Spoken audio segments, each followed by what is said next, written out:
about our own faith backgrounds. But, you know, I would just start by saying, across all faiths, I don't know any faith that's in favor of abortions. There's all kinds of places on the spectrum where people feel about when it should be allowed or when it shouldn't. But I don't know any faith. I don't know any faith group or any person of faith is in favor of abortion. And, you know, but we come down at different places on how it should be allowed and all those things. So, you want to get started? Sure. So I have some material to hand out. First, let me explain for those of you who don't know.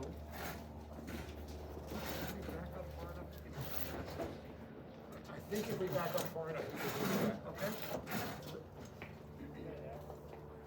Try not to spit at you. Thank you. All right. So you may or may not know that there are different movements within Judaism, just as there is, and there are different kinds of Christians, but they're all Christians. The Orthodox are the most traditional. What does that mean? It means that there is Jewish law, and they are the strictest in terms of following it. Not necessarily verbatim, because they go with what their rabbinic authority says, their local rabbinic authority. Conservative Judaism is, here's the example I always give. So there's Reform, Conservative, the Orthodox, Conservative, Reform, there's Reconstructionist, there's Renewal, then there's a bunch of Jews. So, you know, There's a bunch of Christians. yeah, You know, wandering Jews. Here's the example I usually give to help understand this. If you go to an Orthodox synagogue, there is no parking lot. They don't need one. Everybody's within walking distance because of the Sabbath, right? You go to a conservative synagogue, they've got a parking lot. But their understanding is that you won't stop at the mall on the way there or the way back, because that's against Sabbath rules. Reform synagogues have a parking lot, we hope you use it, right? So the law is the same, our perspective about the law is different. So when you are going to read this, it's actually going to start with an Orthodox perspective. Why do we start there? Because we always build our decision making, right? We always do it within a structure. We just don't say, you know, sometimes an abortion would be good. Sometimes an abortion would be not good. That is too amorphous, and we would never do that. Likewise, the Lutheran Church. And so let me give you these texts. We'll do the best we can. Okay? So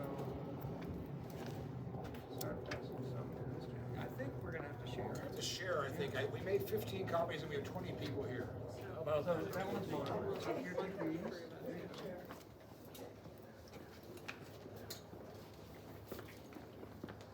I can go make more. Make more? Yeah. Should we give them the original? Yeah, here's the original. This will be easier. And why don't you give me one of those? 5 more should be plenty. Okay. So,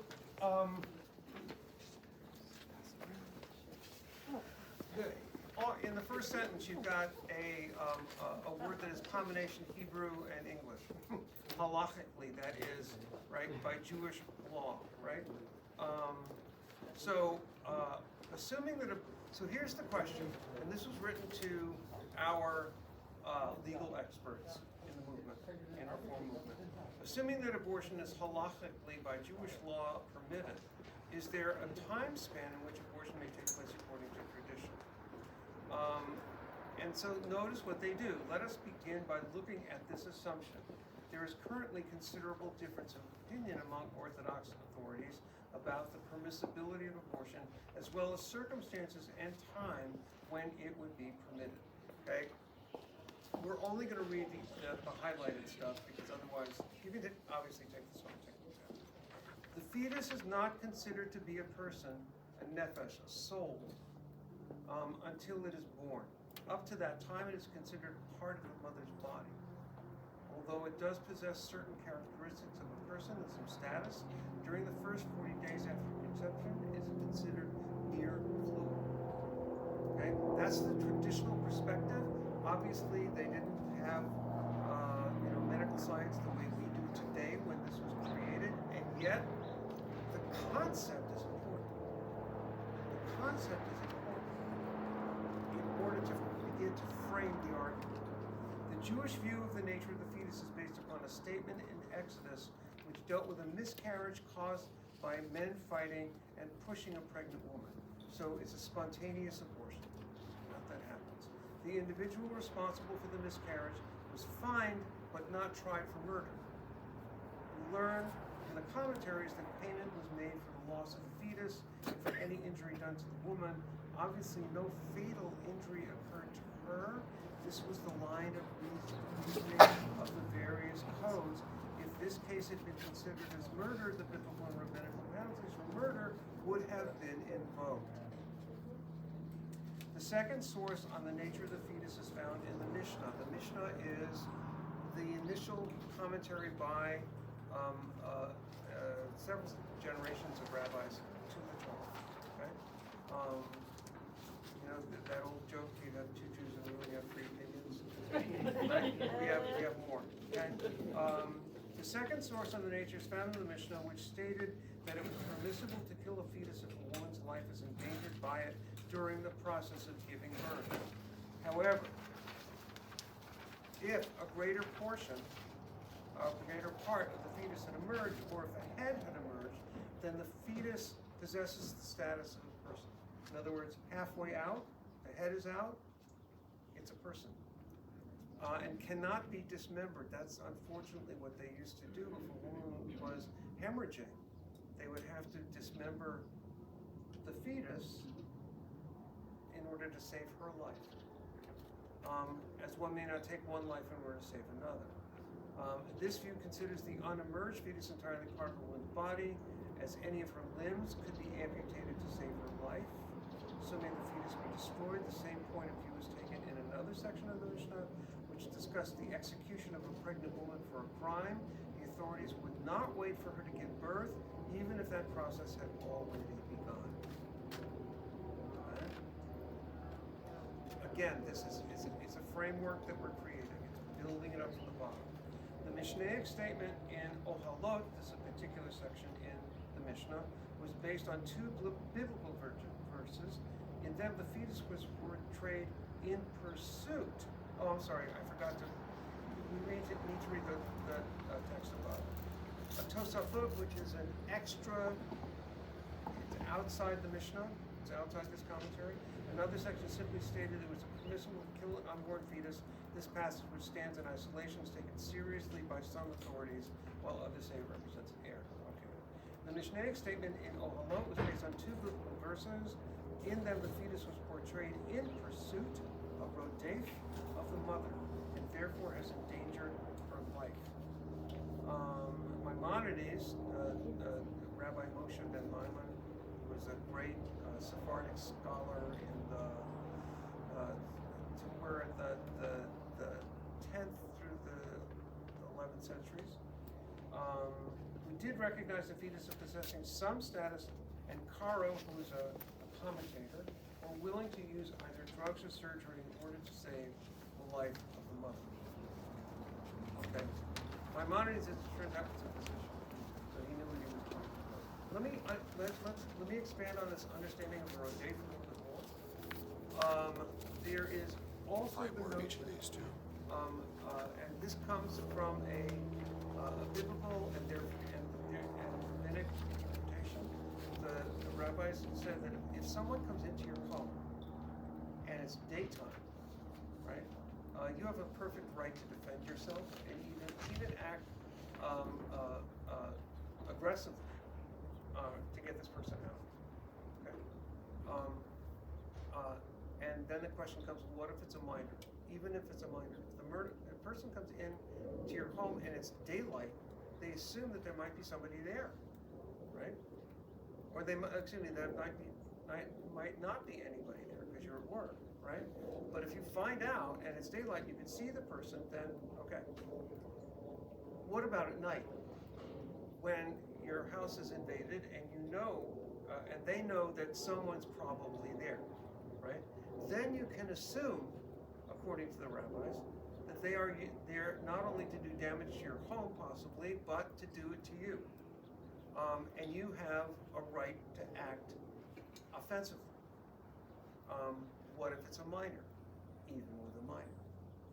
And that becomes another framework for in pursuit of the mother, right? Okay? The fetus is within the mother. If it's causing her any kind of danger, right? She could be at risk in any way because of the fetus. Is the mother's life over the fetus's life? Pure and simple every time. No uniform definition of Talmudic sources can be achieved. That's because we're Jews. Some recent scholars have felt that only the argument of pursuit provides a proper basis for abortion when the mother's life is endangered. They reason that although the fetus is not a person, it still possesses a special status and therefore should not be treated as nothing or destroyed for no good reason. As the pastor said, no religion is in favor of abortion. What we're trying to figure out is, can it ever be okay? And under what circumstances? Others have felt a fetus may be aborted whether there is any danger to the mother. Whenever there's any danger, a status of the newborn child less than full term is in doubt until 30 days after its birth have elapsed, although it is of course considered assault.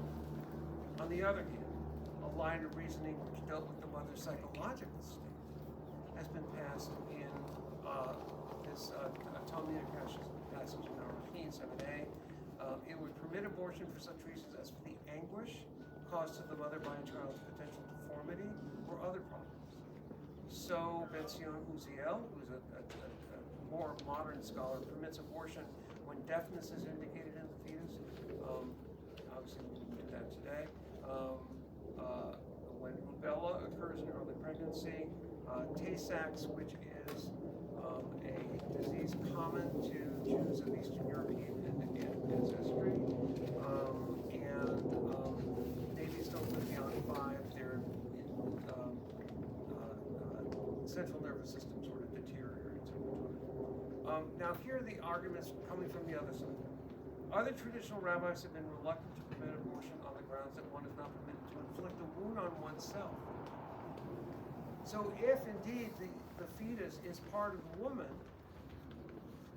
in the same way that she's not this is why Jews traditionally at least don't wear tattoos, right? You're not allowed to inflict that on yourself, right? How much the more so in abortion. Rabbi Unterman has argued that against abortion, the tradition permits the expression of the Shabbat in order to save an unborn fetus, right? In other words, you can throw away the Shabbat laws if a fetus is in danger. This was proof the fetus possesses human status because you can only ignore Shabbat to save a life, period. An unborn child, although not yet a human being, is a potential human being, and abortion is akin to murder. That's his.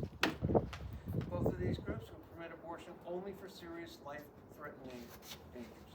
Those authorities who do not consider abortion akin to murder are more lenient, but will permit an abortion not permitted lightly. They would permit it for rape or to avoid undue pain, but not in the case of a woman who seeks an abortion after adultery. This group also permits abortion when there is serious danger to the mother's mental health. Yes? That's really important, right? What if it's incest?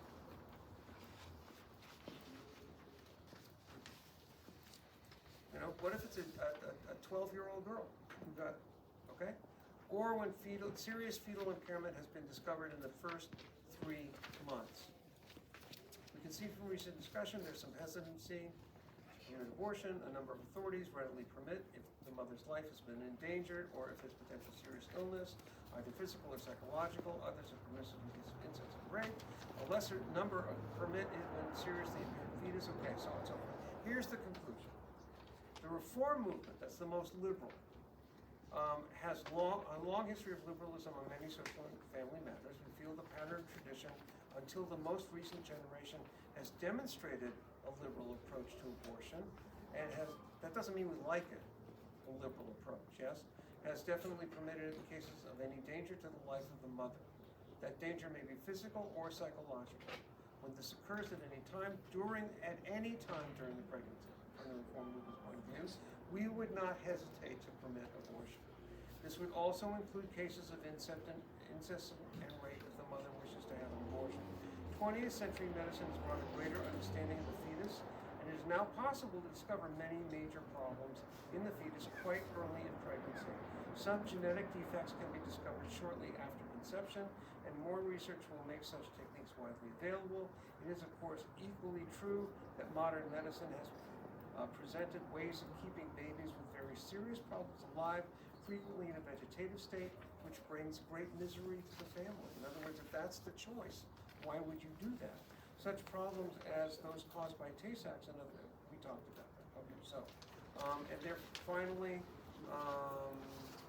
details from 40 days until 27 weeks, the fetus possesses some status, but its future remains in doubt. Finally, those who are within the broadest range of permissibility permit abortion at any time before birth. Okay, so it can range to that within Reform Judaism. Basically speaking, that's why in cases of abortion, I always say that not only should obviously you have expert medical advice, but you should have your pastor or your rabbi or your imam present, so that you can get a friend. Neil, I understand how Judaism, this is a great example of how Judaism thinks things through with various rabbis, interpretation upon interpretation. So, but there's been no vote of the Reform Judaism movement in session to make a statement. Yes, the last thing is there is a statement, but it was all in secular language, so I didn't want anyone to, it's just, yes, we agree with all this, off we go, okay? So the Reform movement and the rabbinic body also, they both have a statement, okay? Yeah. All right. Let's try to get through the Lutheran understanding, and then we'll open it up. It's a lot of stuff. It's a lot of stuff. And before I hand out some surveys, I need to tell you how the Evangelical Lutheran Church in America works on such issues. And because just like there is a Jewish way of doing it, there is a Lutheran way of doing it, going back to the times of Martin Luther. Martin Luther, as you know, was a teacher, and so in the Evangelical Lutheran Church in America, we have about 20 social statements about various topics: race relations, the environment, the capital punishment, et cetera, et cetera. How do these get done? Well, it's complicated. But I want to tell you how this statement that we have from 1991, so it's a little dated, got done. So the ELCA, our church, is organized in three ways. There is a national church, which is the U.S. and the Caribbean, U.S., Caribbean, and Bermuda. Then there are 65 synods, S-Y-N-O-D. We are in the Southwest California Synod, which is LA County and suburban counties north, 5 counties. And then there is a local congregation. The deciding body on a social statement is the National Church Assembly, which meets every 3 years. But the way they make a decision is if someone requests it. So the way we came to a statement on abortion, this gets so complicated, but it's important to know, the reason for telling you this is, this was not done by one scholar or one church leader sitting down and writing a statement. So somewhere in the 1980s, a Lutheran synod and assembly, like our Southwest California, asked the National Church, they passed a resolution saying, we need guidance on the topic of abortion. That went to the National assembly in 1989, I believe, and that assembly said, yes, we need a city limit on abortion. So that started a process. The process involved many scholars, not just religious scholars, but science scholars and others from the Lutheran tradition and others doing a lot of research. There was a group appointed, clergy and lay people from around the country, broadly representative. The scholars and the group came up with a tentative statement. It went out to hearings across the church. And wide input possible. And then it came to the 1991 Churchwide Assembly, which was in Orlando, Florida. I was there. Chris, my wife, was actually a voting member of that assembly. She got to vote on this, and it was voted. There were 45 amendments proposed. Fortunately, we were voting electronically. It was very complicated. Sure. I know. But my point is, these statements aren't done from the hip. They take years. There's wide chance for input, and now that's. I also should back up one, similar to what Rabbi said. Most of you know that our ELCA, Evangelical Lutheran Church in America, is the largest Lutheran group, but not the only Lutheran group in this country. Just like Jews, there are actually 20 different Lutheran denominations in this country, most of which are very small. The second largest group is called the Lutheran Church Missouri Synod. Here's where Lutherans confuse everything, because their national group is called Synod and our regional groups are called Synods. Okay, anyway, that is about half our size, and they tend to be more conservative on many issues. They don't ordain women, for example. Can't take communion unless you're. And they have closed communion, which is abhorrent to us as evangelical Lutherans. Not only with other people, but in other their Lutherans. own, even in their own, yes. Yeah. In the Lutheran Church Missouri Synod, if you're going for communion, you got to talk to the pastor first and get approval. It's anyway. I have friends in the Missouri Synod, but it's difficult. Pilgrim Lutheran on is it Wilshire? Yep. They're a Missouri Synod congregation. Gethsemane. Gethsemane is Wisconsin Synod. That's even more conservative. Is that the one over on Sentinel?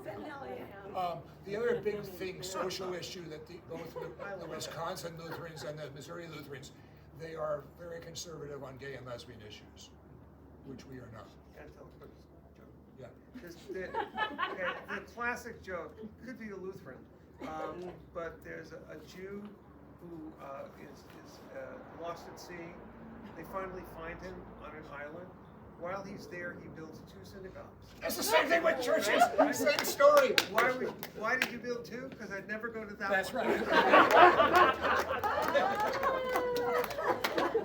There are towns in the Midwest, especially some of you are from the Midwest, where they have we're on the same corner. You'll have an old ALC church, an old LCA church, and an old Missouri church, and they're now all part of the ELCA.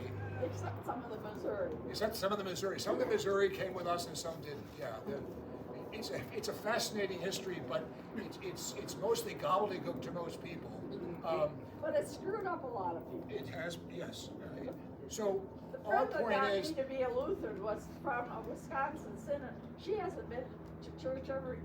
When my kids were born, she was always threatening she was going to baptize them because they were. Now she doesn't go to church. Wisconsin Lutherans, who are the third largest group and the smallest group, that church on Sentinel with the electronic sign, they put awful things on that sign.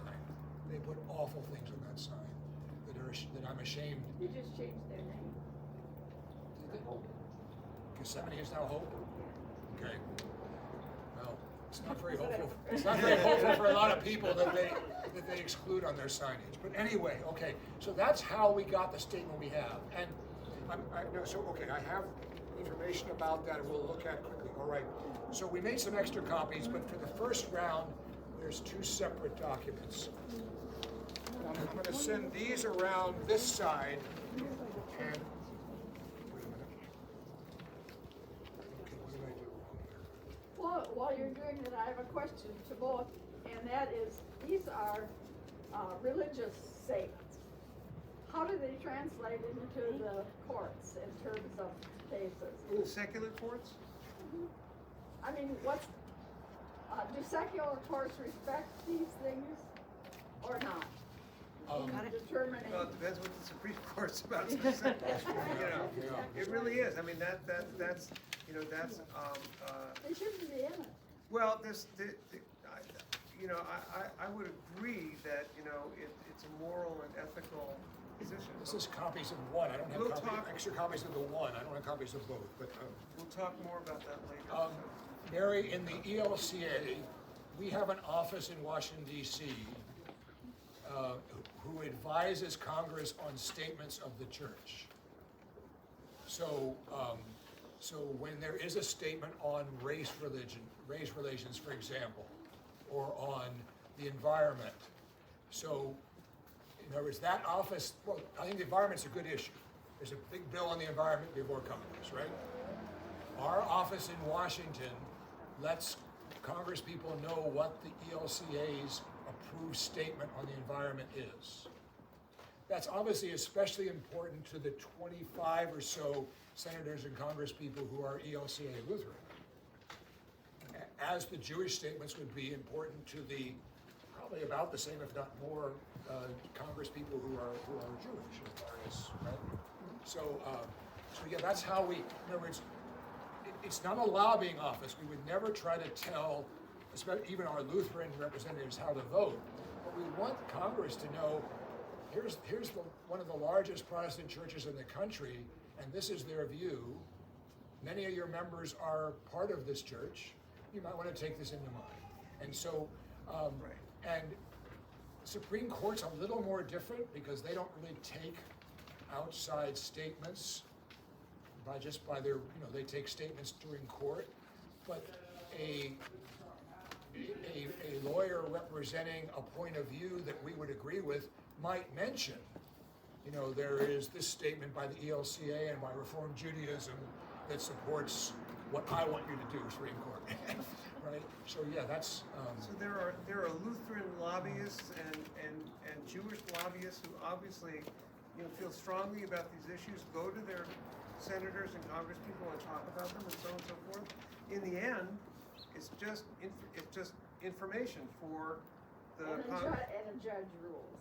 and ultimately a judge will rule as to whether or not it fits within the secular law, which is why the Supreme Court decisions coming are very, very important, because they may actually disallow for some more progressive liberal perspectives to be allowed, which could be very difficult. Okay, on the statement that says abortion social statements summary.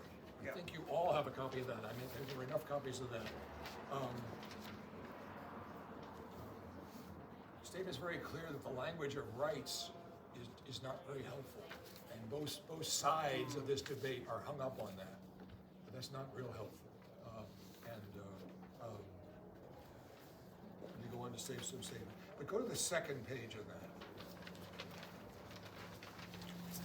Because of our conviction that both the life of the woman and the life in her womb must be respected by law, this church opposes total lack of regulation of abortion, but also opposes legislation that will allow abortion in all circumstances, outlaw abortion in all circumstances, laws that prevent information about options available, laws that deny safe and affordable services, mandatory or coerced abortion or sterilization, laws that prevent couples from practicing contraception, and laws that are primarily intended to harass those contemplating or deciding for abortion.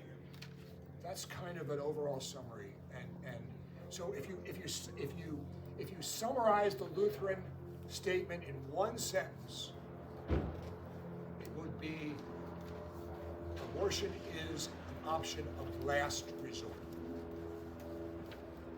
Last resort. What does last resort look like? I can speak from experience, so never. It looks like rape. It looks like incest. It looks like dead fetuses. is technically an abortion. It looks like, the health of the mother will die in that's what it looks like. It's not oh, I'm pregnant, I'd like to get an abortion. Both of our faith traditions say that's not our standards.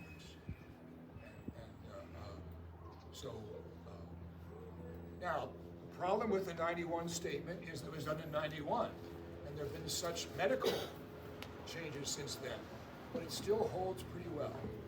And it's a very Lutheran statement to be kind of in the middle. Saying that abortion is an option of last resort does not make people who are against abortion in all cases, and does not make people who are for abortion in all cases happy. We Lutherans tend to end up in the middle on things. And that's where we are on this issue. That's why God gave us free choice. And that's why God gave us free choice, that's right. It is a regrettable option of last resort for Lutherans, when other options, and the whole statement talks about, whenever possible, when you're contemplating a pregnancy that you don't want, whenever possible, carrying to term an adoption is the preferred option. But we know, and you probably know too from family and friends, that's not always an option that's available. And it's not always a happy option. It's not always a happy option, for sure. So that is basics of what? Jose, did your hand up? Yes, I have a question when you're ready. No, go ahead. Okay. A question for the rabbi, and you can weigh in. So, for Jews, does the father have a say in different kinds of Judaism? Can you stand up and talk louder with the mask? I'll repeat it. Okay. So does the father have a say in choice of abortion? And then a corollary is, does the father have a responsibility when they do father abuse? Okay, all right. Generally speaking, right, Judaism prefers that children are born in wedlock, and that there are two responsible parents for the child. Okay, so that would include the father. However, the way that we look at it, the way what I handed to you looks at it, is that overriding both the father and the mother are values and mandates that come from the community that they should be bound by, right? Now, as the pastor was saying, when you get to a more liberal perspective, it depends who the rabbi is. It depends who's interpreting, right? And so, yes, the father can weigh in, absolutely. Is it the mother's choice? Well, ultimately, in a sense, it's her body. On the other hand, if I was an Orthodox rabbi, a more conservative Orthodox rabbi, I would definitely try and influence her and tell her, this particular abortion is not allowed, or this particular abortion is mandatory because your health is in danger. You have no right to hold on to this pregnancy because you could die, right? That's a very different way of looking at it. So it's broader than just the couple. Okay. Elizabeth. One thing I think it's so interesting about this conversation, actually, it's really helpful, is there's obviously, and maybe there's more on the Lutheran side, but in the Judaic side of things, there really seems to be like a very explicit acknowledgement about the value of the life of the mother in various forms, the value of our lives psychologically, physically, and I think that's quite interesting, and it's an interesting framework to sort of start with. This idea of even abortion being obligatory to preserve the life of the mother is just, it's really interesting, and I think it's a really interesting way to also come at this, especially as we continue to live in a world where a more normative way of looking at things would be that women are of greater equality legally, they're of greater equality economically, we bring value that is quite different than we brought, in a sense, to cultures a long time ago. I just think that's something kind of interesting, and there's probably a lot about Lutheranism that's not contained in this. I know there's a lot of statements on women within the church. I just think I sort of introduce it as an idea as we discuss it. I just think it brings another very interesting layer to it. Other comments or questions? Assaulted? So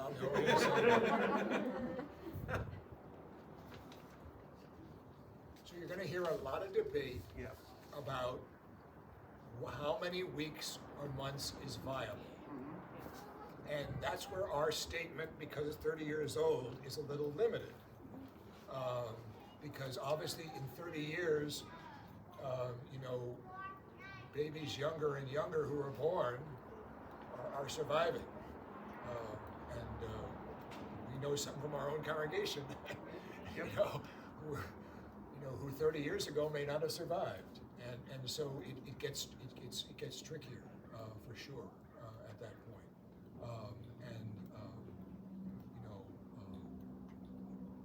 I hope that any change in the law is honest. And by that I mean, well, Eric's opinion. I think the Texas law is dishonest. Political. Because it claims to say abortion is illegal after 6 weeks, when, and some of you who have been pregnant know that you don't even know you're pregnant necessarily at 6 weeks. Right. So I think it's dishonest. It's really a smokescreen to ban all abortions. I think they should say that. If that's what they want, they should say that, not hide it under something else. But that's where it gets political, as Mary just said. It's really about politics. Is it about care for the mother? No. And Janet and I were sharing some emails, and I think the other thing is it's about money. Yeah. Poor women who can't get good prenatal care. Poor women who must go back to work and don't have the option of child care. It's about money. It's the same issue it's a very similar issue to mentally ill homeless on our streets.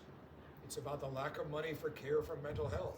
It's about the lack of money, and what makes my blood boil is those who want to ban abortion, but do not want to then help women with pregnancies, family issues, those kind of things. That's disingenuous is the nicest term. I can think of a lot of less nice terms. Right. And if you use the structure of the Jewish discussion, the Jewish legal discussion, the reality is that if you're on the more liberal side and psychological or social pressure could be used as a reason for an abortion, think of the pressure. I heard on NPR yesterday a woman, I don't know if they picked her at random or what, but she was talking about her particular situation. Single mom, working mom, 5 kids. They all got COVID during Christmas. And what she's afraid of is that another kid is going to get COVID when it's not Christmas, and she will have to decide whether or not she can go to work or not. If she can't go to work, they don't make it, right? Period. And no one should be put into that kind of a situation. This country should have a net. Society should put a net underneath those situations. We'd be talking about a completely different, then we talk about abortion very differently if that were the case. Yeah. So, please. So I, in both sides, I guess, of my statement question, that I've heard that, if you take the life of the unborn fetus, you're not allowing that fetus, that person then to go to heaven. You're not allowing that person to make their choice. And so at what point does the church or the synagogue think that a baby, even if it's stillbirth or maybe it's was born and then dies before it can be saved? You know, like what do we think that? Sure. I can- You get what I'm trying to say? I do, I can speak to that. Okay. First of all, the answer is kind of a question in one sense. Can you imagine a God who would not allow an unbaptized child to go to heaven, a stillborn child not to go to heaven? I don't imagine a God like that. That wouldn't be a God that I would worship. No, but is there? But there used to be this. Yeah. You're right. This used to be common. There used to be places in cemeteries where babies who weren't baptized were buried. I mean, you think about that a minute. You know, and Think about the parents. think about the parents, what they would think. I believe that God loves. Well, you heard me say in worship today about our attitude toward communion, that it's for us, Right. not God. Baptism's the same way. It's for us, not God. God loves that child for sure. For sure. Stillborn children go to heaven.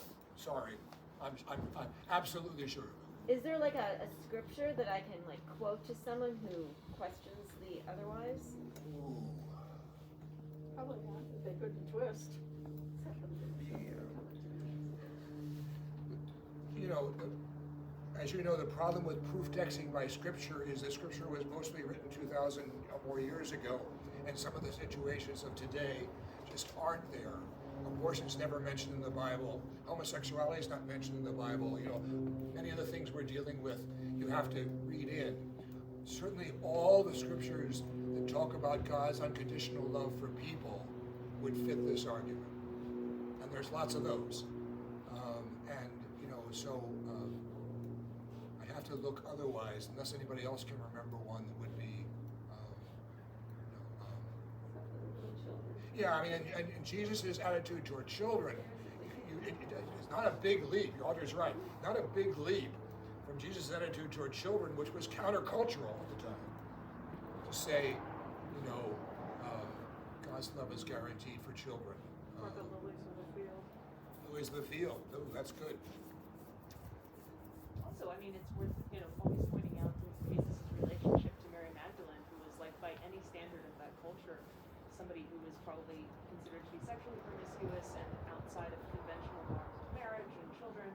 She was an apostle, and so I think the inclusion of Mary Magdalene and the relationship between Jesus as well as washing the feet of women, and I think it's really important that we try to frame this outside of just the relationship to the fetus. I think it's really important we try to talk about this in terms of the role of women in culture, because that is also, I think, what this is about. And so I do think, you see, it's not to answer it directly, but there's a lot of examples in this, in the New Testament of Jesus behaving towards women in a way that was unconventional and respectful and inclusionary. Yes. And that's, I think, sort of when I think about it, I think like women, a lot of what the Gospels tell us, but maybe we're not taught all the time, is that women were held up and had an important role in the theology and the practice.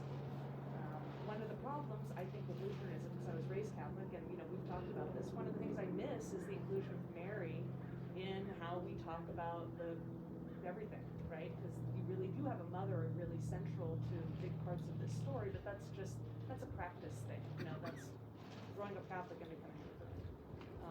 It's okay, but it just is what it is. But I do think we have a lot to look at in terms of women and mothers in the Gospels, and I think it's really worthwhile also considering that when people are coming at you with, very specific things about, babies go to hell and unbaptized children go to hell and women who do this go to hell, and you're kind of like, well, the bigger picture, what's the relationship between these entities in the Gospels?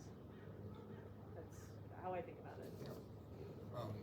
There's a lot of recent scholarship that, Elizabeth, that also suggests that Mary Magdalene was not a prostitute, and that men interpreted that later and made that the way.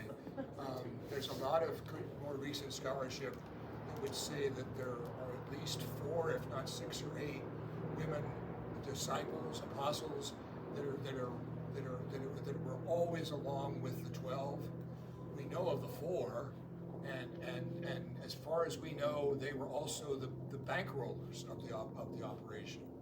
That the women following Jesus were the ones that kept it going financially. 2 Judas might have held the money bag, but he didn't raise it. And you know, the women raised it, and then even sexist Paul talks about women leaders in the early church in a positive way. So there's, you know, what happened was around the year 300, it appears there was a concerted effort by male religious leaders to eliminate the women from the stories, and we're just recovering that in the last century. Very clearly, women leaders were right there from the very beginning, which talks about Jesus' attitude toward women. And I think, as you're saying, it doesn't take much to put that over to children in the sense of his attitude toward the marginalized generally, women and children being a big part of that in his culture. He is a child. Janice, Do you feel that a woman having an abortion for convenience only could affect her mental health? I can guarantee it. I have had some horrible experiences working with women who had extreme regrets afterward. Rabbi has too. I mean, we've been around long enough to see this issue from every point of view. But I don't find, my experience, Janice, is that I haven't dealt with many women who did it on a whim. It's a tough decision for any woman to make the decision for abortion. And it doesn't say that it isn't possible that it's, you know, so yeah, I think that, you know, but it goes back to what Rabbi said. Talk to your religious leader, talk to your doctor, get the best advice. A good doctor will also say, this is not a decision you should take lightly. In 3 years, you may feel different about this. I'm not saying don't do it, or do it. You know, I mean, I think that's exactly right, that, you know, trying to get, but again, Janice, we get to this money issue. Poor people don't have that option of being able to go to a mental health professional to get help. That's right. Go ahead, Janice. I also believe that the father should have a say-so. The father should be there to help. The father should, if he wants the child, he would support her and take care of her and take care of the child. In the best of circumstances, Yes. that should be Right. done. But as you know, there are circumstances, rape and incest being two of them, that would preclude that. But you're right. I mean, you know, the best of circumstances, this is a conversation that you have between the couple, with their clergy person, with their doctor, you know, and you're right. It's best, but it's not always possible. Right, and I also want you to keep in mind what Jewish law, we kind of passed this by very quickly, that at least in ancient perspective was that a fetus of 40 weeks was only considered fluid, right? But it was always called a fetus. It was, you know, it was considered to be part of the woman, and that if that reality, if the fetus's reality inside the woman, my wife late in pregnancy called it invasion of the body snatchers, and you know, but you know, if we look at it from that perspective, that what rabbinic literature was trying to do was always differentiate between, here's this woman, we know this woman, we don't know what that is, right? And we won't deal with it as a person until its head is out or it's halfway out, right? And even if we can see part of it coming out, and the woman is struggling and she's bleeding, we'll save the person that we know, right? So it's also a matter of, which I think the Supreme Court is not going to get into, right? Of defining what that pre-life is, and differentiating it from this. And oh, I should also point out that we also passed by really quickly that within Judaism, and this is like baptized babies going to it, right? A baby isn't named until officially traditionally, the name doesn't stick until 30 days after it's born. Because especially in the ancient world, they didn't know if the baby was full term or not. So they would wait 30 days and encourage the parents not to, of course, we've both had situations where we had to bury little babies who didn't live 30 days, right? And the baby had a name. What are you going to do?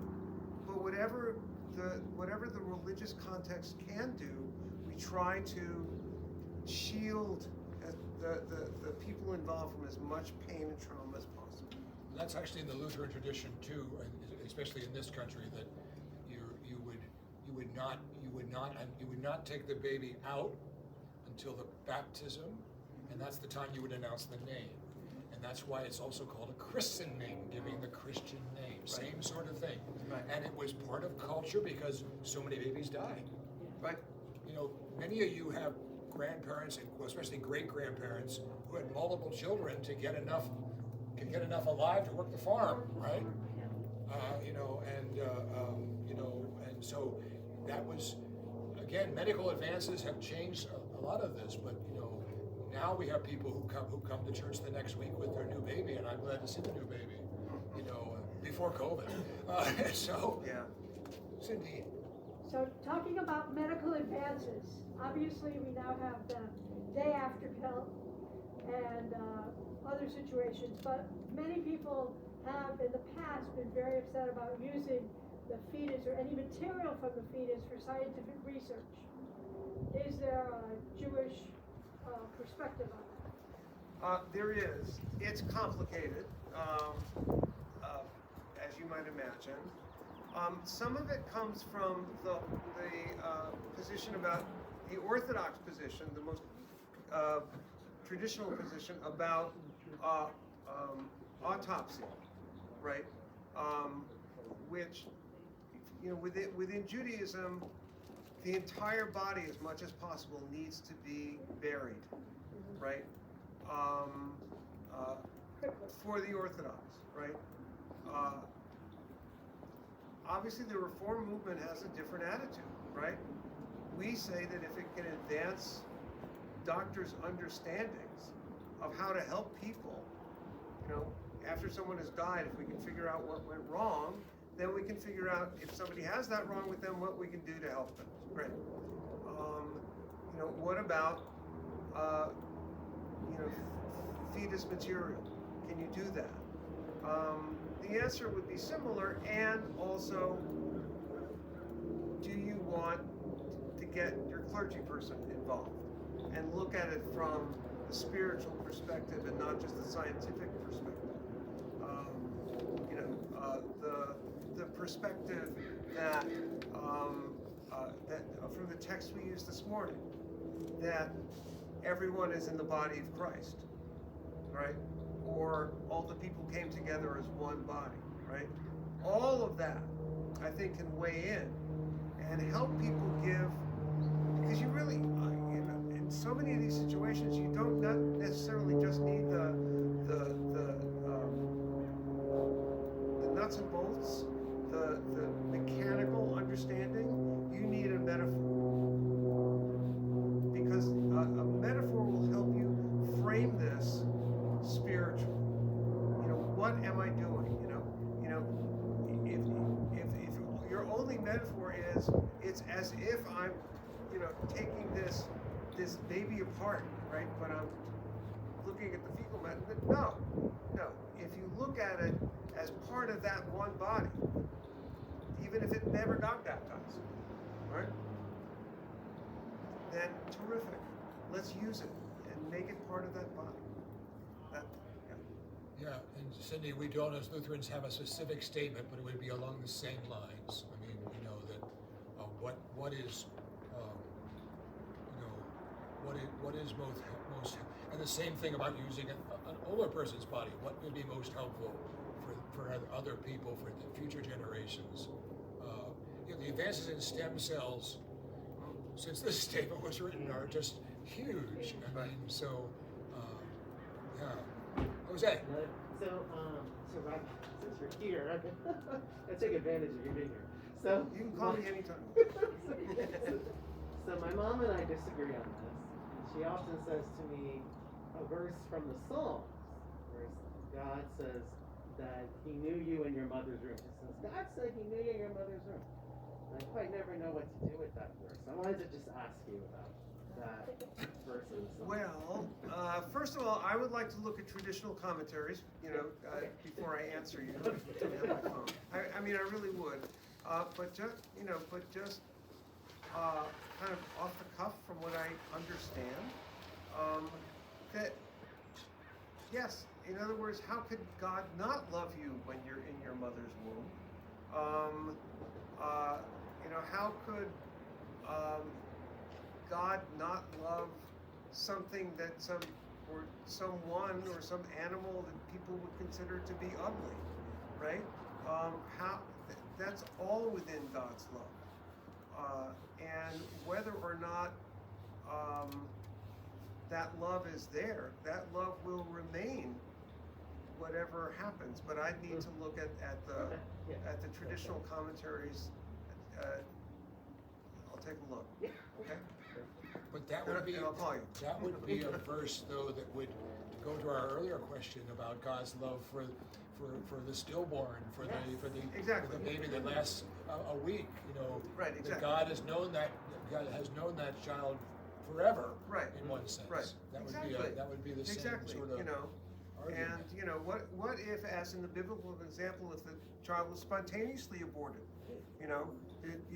Is God now rejecting that child because the mother lost the baby? She had a miscarriage? I don't think so. Right? One of the problems with the Texas law, many problems with it, is that what insurance companies write down as abortion is not something, there are 40 different categories. And some of them we would not call abortions. And so a doctor who does an abortion because a fetus is dead could get in trouble with this Texas law. That's ridiculous, of course. And that's why, as I said, I'd like the law to be more honest and not political as far as. The law it turns everyone on each other. It turns everyone on each other. Yeah, Right. based on exactly. vigilantism. That's right. You go and report your friend who had Report your friend. and especially your friend who's in her worst place she's ever been in her life. Now you're going to turn her in. And everybody associated with that person. And everybody associated with that person. It deputizes everybody. Deputize everybody. And okay, Janet, we probably should draw this to a close soon. But Janet, go ahead. Yeah, I was just going to notice that there are situations, for just even what the definition of life is, within my lifetime, which I'll grant was pretty long, but within my lifetime, how we describe death has gone from the heart stops to brain death. Right? Exactly. Heart can be beating away.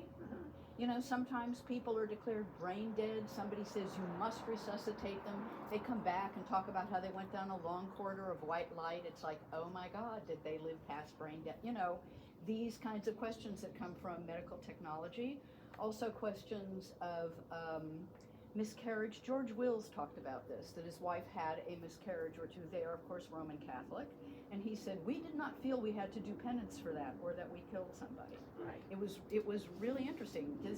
We don't agree with our church about that. So questions of miscarriage, those kinds of things can weigh in. And as I wrote to you, Pastor, I was at the Pauline bookstore on Sepulveda. Oh yeah. And with a friend of mine who went from being Roman Catholic to a complete atheist to Russian Orthodox. And we were standing there looking at the basically anti any abortion things. I mean, this is a Pauline bookstore, right? And he looked at me and he said, this is my attitude. Abortion, one dead, one wounded. And it was really, and most women who have abortions are married. Most abortions are for married women. Something like 40% of women call themselves Christians have abortions. It's a very high percentage. They do not always have access to contraception. Or their culture, Which our statement speaks to won't exactly. allow yes. that kind of Yes. thing. So it's just, there are so many related questions. We tend to talk about, abortion as if it's just in some sort of a separate area, and it's not. It's like questions that people say about drugs. Just say no. Well, people use drugs for all kinds of social reasons. They're embedded in a context, that kind of thing. Saying no has nothing to do with it. So the same with abortion or miscarriage or declaring death or whatever it is. It's within an entire context. It's not in some thank you. So, That's right. One dead, one wounded fits what Janice was saying too, doesn't it? Really much, very much so. And people never come, women never come away unscathed from it, ever. How could you? yeah.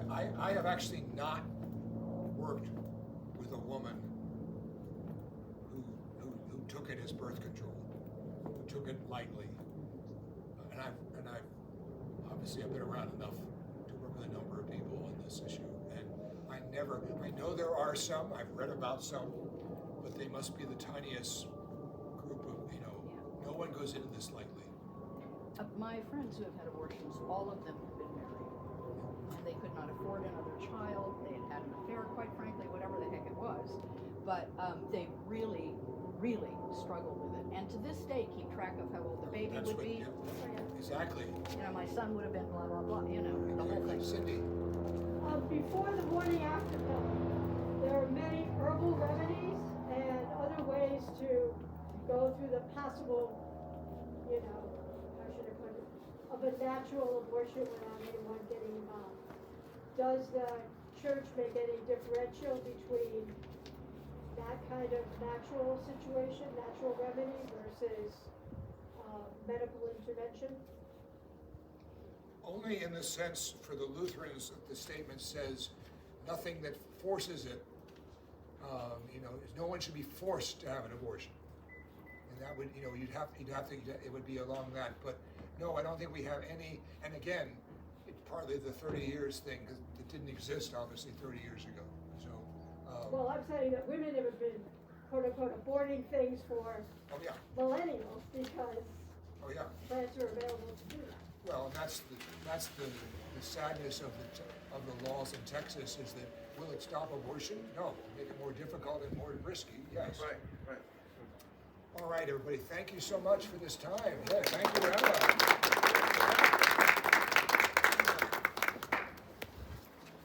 Thank you both.